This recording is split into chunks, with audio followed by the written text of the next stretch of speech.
Police প্রশাসন এবং সরকারের সম্পূর্ণ সহযোগিতায় বলছি এবছর আমরা পুজো করছি। দেখতে পাচ্ছ কতটা সুন্দর সাজ দেওয়া হয়েছে মাকে। সেটা বৃহস্পতিবার বোধহয় পড়ছে। হতে চলেছে এখানে এই যে সব থেকে বড় দুর্গা। রানাঘাট স্টেশনের 1 নম্বর প্ল্যাটফর্মের ঠিক অপোজিট দিয়ে বেরিয়ে এই যে টোটোগুলো দেখতে পাচ্ছ, এই টোটোগুলো কিন্তু যায় কামালপুরে। আর আজকে কামালপুরে যাওয়ার কারণ হচ্ছে আমি যেতে চলেছি সব থেকে বড় দুর্গার কাছে। আজকে কিন্তু দ্বিতীয়া, তো সেই উপলক্ষে আমি কিন্তু যাব এখন কামালপুরে।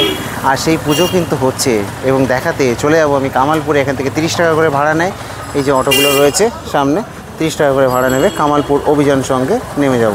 এসে পৌঁছালাম কামালপুর অভিযান সঙ্গের যে বড় দুর্গাপূজা, সেই বড় দুর্গাপূজার সামনে। এবং দেখতে পাচ্ছি যে এখানে কিন্তু মায়ের অর্ধ স্ট্রাকচার, মানে অর্ধেকটা কিন্তু রয়েছে, বাকি ওপরের অংশ কিন্তু নেই। আর এখানে লক্ষ্মী, গণেশ, সরস্বতী, কার্তিক এনারা রয়েছে আর কি। তো একটু সামনের দিকে চলো। আর বলে রাখি যে এই যে মেলাটা, এই মেলাটা কিন্তু ওয়ান অফ দ্য বিগেস্ট মেলা আর কি যদি বলি আমি। কারণ এটা টোটাল যে জমিটা 11 বিঘা জমি, তার ওপরে কিন্তু পুরো মেলাটা বসেছে। এখনও পুরোপুরিভাবে আর কি খোলেনি। আজকে আমি দেখাবো, আজকে হচ্ছে 23 তারিখ সেপ্টেম্বর মাসে। আর সময় যদি বলি তাহলে এখন 6টা 22। তো এই অবস্থাতে কিন্তু দেখতে পাচ্ছ এই হচ্ছে কামালপুর অভিযান সঙ্গের সামনে অবস্থা এরকম। চলো একটু সামনের দিকে যাই। এখন প্রচুর পুলিশের গাড়ি টাড়ি এসছে আর কি। ঘড়ির কাঁটায় এখন সময় 6টা 37। আর মোটামুটিভাবে এই যে 20 মিনিট, এই 20 মিনিট আর কি এখানেই ছিলাম। নদিয়া ডিস্ট্রিক্টের যে অ্যাডিশনাল এসপি তিনি কিন্তু এসেছিলেন, এসে কিন্তু এই পুজোটা আর কি পারমিশন দিয়ে গেল। এবং অবশেষে কিন্তু এই পুজোটা আর কি হতে চলেছে। ব্যক্তিগতভাবে পুরো ওনার কথাটা শুনলাম, উনি কিন্তু মানুষ হিসেবে খুবই ভালো মানুষ, মানে কথাগুলো শুনতে খুব ভালো লাগছিল। যাই হোক, তো পারমিশনের সাথে সাথে উনি আর কি মানে সবাইকে অনেক কিছু আর কি বললেন, অনেক উপদেশ দিলেন। যাই হোক, এবার আমি তোমাদেরকে একটু স্ট্রাকচারটা দেখাই। দেখো এখানে কিন্তু সরস্বতী আর গণেশ কিন্তু উঠে গেছে। আমি সামনে দিয়ে দেখাচ্ছি তোমাদেরকে। এইদিকে কিন্তু কার্তিক, আর তাদের যে হাত টাতগুলো কিন্তু এখনও এখানে ছড়িয়ে ছিটিয়ে রাখা রয়েছে। আর মায়ের অর্ধভাগ কিন্তু ওখানটাতে রয়েছে সামনে। আর এইদিকে হচ্ছে অসুরের মুখ। আর এই হচ্ছে স্ট্রাকচার সামনে দিয়ে। আর এখন কিন্তু প্রচুর লোকজন রয়েছে এখানে। এবং এই যে মেলাটা কিন্তু আর কি কাল পরশু থেকে আর কি পুরোপুরি দমে আর কি খুলে যাবে। তো সকলের মনে একটাই কোশ্চেন যে কবে উদ্বোধন হবে, কারণ পাবলিক তো এমনিও দেখতে পাচ্ছে, কিন্তু পুরোপুরিভাবে যে স্ট্রাকচারটা উঠে যাওয়ার পরে কবে থেকে এই ঠাকুরটা দেখতে পাবে জনতা, সেটা কিন্তু আমি এই ভিডিওতে বলে দেবো তোমাদেরকে। দেখো এখানে কিন্তু মায়ের হাত, সেই হাতগুলো কিন্তু রয়েছে এখানটাতে। এবং সাথে কিন্তু বাকি যেসব ঠাকুর তাদেরও হাত টাতগুলো কিন্তু এখানেই রাখা রয়েছে, দেখতে পাচ্ছ। আর এই হচ্ছে মায়ের অর্ধভাগ এখানে, মানে গলার দিক থেকে আর কি। আর যদি দেখি মুখটা কিন্তু সামনে আছে, আমি দেখাচ্ছি ওখানটাতে। আর এখানে কিন্তু কার্তিককে দেখতে পাচ্ছ, কার্তিককে একটু দেখাই। দেখো খুব সুন্দর লাগছে কিন্তু কার্তিককে, দেখতে পাচ্ছ, দারুণ লাগছে। আর রাতের বেলা এই পুরোপুরিভাবে তৈরি হয়ে গেলে আরও তখন লাইটিং টাইটিং থাকবে, তো দারুণ লাগবে সেই সময় আর কি। দেখো মায়ের গলা থেকে যে বাকি অংশটা এখানে কিন্তু শুয়ে রাখা রয়েছে। এবং এখানেও কিন্তু এই যে দেখতে পাচ্ছ সব সাজানো গোছানো, যেহেতু এই স্ট্রাকচারটা আর কি তোলা হয়েছিল। আর এখানে কিন্তু দশভুজা মা, তো মায়ের এই 10টা হাতই কিন্তু এইভাবে আর কি সেট করা রয়েছে। এইগুলো তোলা হবে আর কি আজকে আর কালকে, এই 2 দিন মিলে কিন্তু কাজকর্ম হবে এখানে সারা রাত ধরে। তারপরে কিন্তু এই স্ট্রাকচার উপরে কিন্তু সেট হয়ে যাবে। পুলিশ প্রশাসন এবং সরকারের সম্পূর্ণ সহযোগিতায় বলছি এবছর আমরা পুজো করছি। তো যার কারণে যাতে সবার কোনো রকম কোনো অসুবিধা না হয় সেই জায়গাটা আমরাও বলছি। তবে যারা দর্শনার্থী আসবে তাদেরও বলি, কামালপুরের পুজোটা কিন্তু আমরা শুধু কামালপুরের করছি এরকম নয়। যারা আসবে এখানে তারাও এখানে নিজের পুজো মনে করেই আসবে, যেটা আসবে সুষ্ঠুভাবে আসবে। নিজের পাড়ার পুজো যেমনি তারা আসে, তারা এখানে এসেও তারা নিজের পুজোর ফিলটাই এখানে নেবে।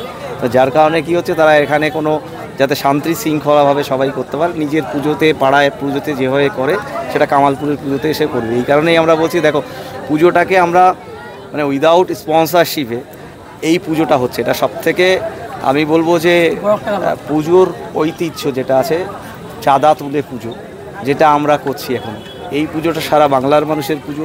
যদি মনে হয় এখানে সে নিজের 5 টাকা দিয়েও এখানে নিজের পুজোর যেটা হয় পাড়ায় কি হয় কৃষ্টি কালচার যেগুলো হয় না, আমরা নিজের পুজো মনে করি, তো সেটা করতে পারে।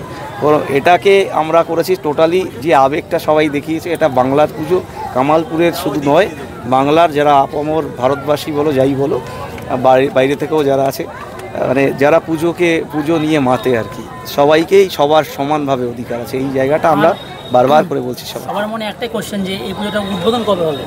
এটা বললাম তো, বলেই দিলাম চতুর্থীতে আমাদের সম্ভব একেবারে সন্ধ্যার সময়, প্রায় আমাদের 90% মোটামুটি ক্লিয়ার যে চতুর্থীতে সন্ধ্যার সময় আমাদের সেটা বৃহস্পতিবার বোধহয় পড়ছে, পরশুদিন। তো ওটা অবশ্যই আমাদের হবে। এই দুদিন একটু কাজ চলবে, ফিনিশিং হয়ে যাবে, সমস্তটাই হয়ে যাবে। প্রায় তো কাজ অনেকটাই হচ্ছে, আজকে রাত ভরেই কাজ চলবে, হয়ে যাবে সবার জন্য। ঠিক আছে, ধন্যবাদ দাদা। অসংখ্য ধন্যবাদ। তো এখানে কিন্তু বলে রাখি যে সবার স্ট্রাকচার আর কি আছে, শুধুমাত্র মা সরস্বতী নেই, মা সরস্বতীকে কিন্তু এখানটাতে সাজানো হচ্ছে। এই দেখো মায়ের মুখখানা কিন্তু এইভাবে নিচে রাখা রয়েছে, দেখতে পাচ্ছ? এই যে কতটা সুন্দর লাগছে মায়ের মুখখানা। আর এইখানে পাশে যদি দেখি তাহলে কিন্তু মা সরস্বতীকে সাজানো হচ্ছে। তো মা সরস্বতীকে দেখাই, দেখো এখানে কিন্তু সাজানো হচ্ছে মা সরস্বতীকে, দেখতে পাচ্ছ কতটা সুন্দর সাজ দেওয়া হয়েছে মাকে, অসাধারণ লাগছে কিন্তু মা সরস্বতী।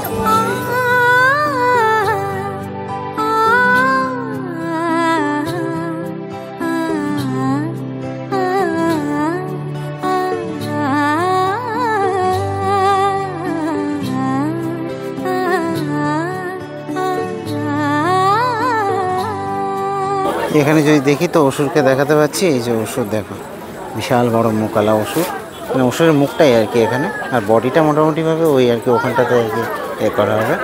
আর এখানে মা দুর্গা থাকবে। তো সব মিলে অসাধারণ লাগছে কিন্তু। ব্যাক টু ব্যাক কিছুদিন ধরে মানে পরিক্রমা করে আমি ভীষণভাবে ক্লান্ত।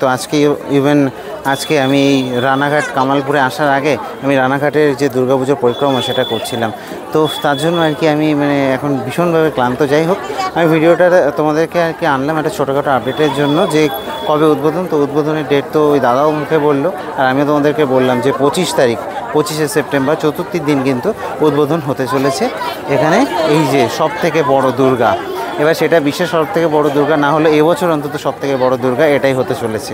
আর এবার আমি গণেশ আর লক্ষ্মীকে একটু ভালো করে দেখাবো। দেখো কতটা সুন্দরভাবে চোখগুলো করা হয়েছে, দেখতে পাচ্ছ? দেখো কতটা সুন্দর লাগছে চোখ দুটো, দুজনেরই চোখ দুটো কি সুন্দর লাগছে দেখো জাস্ট। আর এখানে সাজটাও কিন্তু বেশ সুন্দরভাবে দেয়া হয়েছে, অসাধারণ সুন্দর। আর মায়ের হাইটের কথা যদি বলি তাহলে কিন্তু মোটামুটিভাবে 100 ফুটের কাছাকাছি আর কি দাঁড়াবে যখন পুরোটা আর কি হবে তারপরে। আর এটা কিন্তু আর কি স্টিল দিয়ে তৈরি আর কি, এই যে দেখতে পাচ্ছ। উদ্বোধন তো বলে দিলাম, আর কীভাবে আসতে হবে সেই সম্পর্কে বলে রাখি যে শিয়ালদা থেকে রানাঘাটের যে কোনো ট্রেন ধরে কিন্তু চলে আসতে পারো। আর তারপরে রানাঘাট থেকে কামালপুরের অটো পেয়ে যাবে, 30 টাকা করে নেবে ভাড়া। তো এই বার্তার সাথে কিন্তু আমি দিব্যজ্যোতি ব্যাকবেঞ্চার স্ট্রিট থেকে আপাতত সাইন আপ জানাচ্ছি। এই কামালপুরের মাটি থেকে এই ছোটোখাটো আপডেটটা দিতে এসেছিলাম তোমাদেরকে, অ্যাকচুয়ালি দেওয়া হয়ে গেল। কতটা কি কাজ এগিয়েছে তোমাদেরকে দেখালাম। আর একটা কথা বলে রাখি, আজকে রাত এবং কালকে রাত পরপর 2 রাত সারা রাত ধরে কিন্তু কাজকর্ম হবে এবং তারপরে আর কি উদ্বোধন তো হবেই, সেটা দাদা বললো, যেটা 90% চান্স আছে কিন্তু 25 তারিখে। চলো, হয়তো এনার্জিটা একটু কম আছে ভিডিওটাতে আমার, তো সেটা স্বাভাবিক আর কি। এখানে এসে ঠিকঠাক এনার্জি পাচ্ছি না আমি। তো যাই হোক, আমি দিব্যজ্যোতি আপাতত সাইন আপ জানাচ্ছি এই কামালপুরের মাটি থেকে। টাটা।